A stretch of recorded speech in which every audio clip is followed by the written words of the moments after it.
লাল সালাম লড়তে এসেছি তো।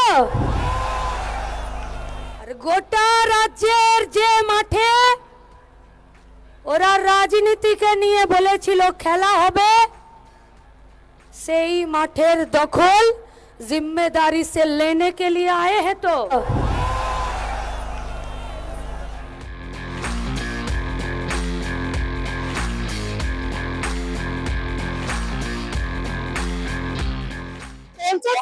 ইনসাফ যাত্রার পর আজ রবিবার সকাল থেকে ব্রিগেড ছিল ইনসাফের লড়াইয়ে ডিওয়াইএফআই এর রাজ্য নেতৃত্ব সহ সিপিআইএম এবং এসিপিআই রাজ্য নেতৃত্ব কিন্তু আজ এখানে উপস্থিত ছিলেন। মোহাম্মদ সেলিম তিনি বক্তৃতা রাখেন, মীনাক্ষী মুখোপাধ্যায় তিনি বক্তৃতা রাখেন।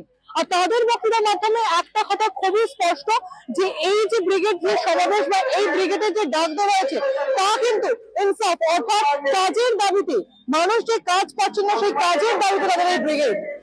50 দিনের ইনসাফ যাত্রার পর ইনসাফের লড়াইয়ের ব্রিগেড সমাবেশের ডাক দিয়েছিল সিপিএম এর যুব সংগঠন ডিওয়াইএফআই। ব্রিগেডের ময়দান ভরিয়ে ফেলার চ্যালেঞ্জ ছিল যুবনেত্রী মীনাক্ষী মুখার্জির সামনে। কার্যত সফল হলেন তিনি। জায়গা না পেয়ে মঞ্চের চারিদিকে ছড়িয়ে ছিটিয়েছিলেন হাজার হাজার মানুষ। বাম নেতা নেত্রীর মঞ্চ থেকে স্পষ্টত একই সুতোতে বাঁধলেন বিজেপি এবং তৃণমূলকে।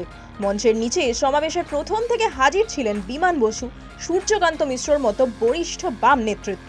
2024 লোকসভা নির্বাচনের আগে বাম যুব সংগঠনের এই প্রচেষ্টা কতটা সফল হলো তা ভোটের ফল প্রকাশের দিনই বোঝা যাবে।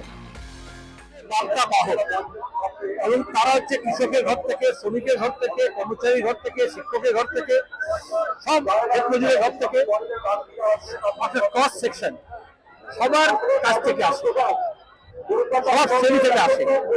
এবং তাদেরকে বার্তা দিলে, তাদের মাধ্যমে বার্তা দিলে তারা বার্তা বাহক হিসেবে সমাজের সব অংশের কাছে নিয়ে যায়।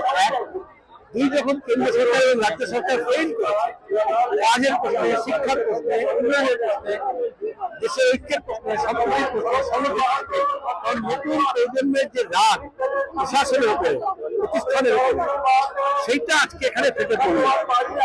তাহলে আমরা বারবার বলছি যারা বামপন্থাকে দুর্বৃত্তই দেখতে পাচ্ছিল না, আজকে প্রত্যক্ষ করেছে এবং ক্যামেরার লেন্স করতে করেছে একমাত্র বামপন্থীরা নতুন প্রজন্মকে হাতিয়ার করে তাদের মাধ্যমে তাদের বার্তাটাকে মানুষের কাছে নিয়ে যাওয়ার মতো অবস্থা আছে। কিছুদিন আগে ময়দান দেখেছে লক্ষ্য কণ্ঠে গীতাপাঠ। বিজেপি নেতৃত্বের বক্তব্য ছিল এই গীতাপাঠের সাথে রাজনৈতিক কোনো ব্যক্তিত্ব বা রাজনৈতিক কোনো মতাদর্শের যোগ ছিল না। তবে বামেরা মনে করছে, ডিওয়াইএফআই নেতৃত্ব মনে করছে সেই লক্ষ্য কণ্ঠে গীতাপাঠের থেকেও আজকের এই ব্রিগেড, মানুষের লড়াইয়ের যে ব্রিগেড, সেটা কিন্তু অনেকটাই সাকসেসফুল। প্রীতি সাহা রিপোর্ট, আজকাল ডট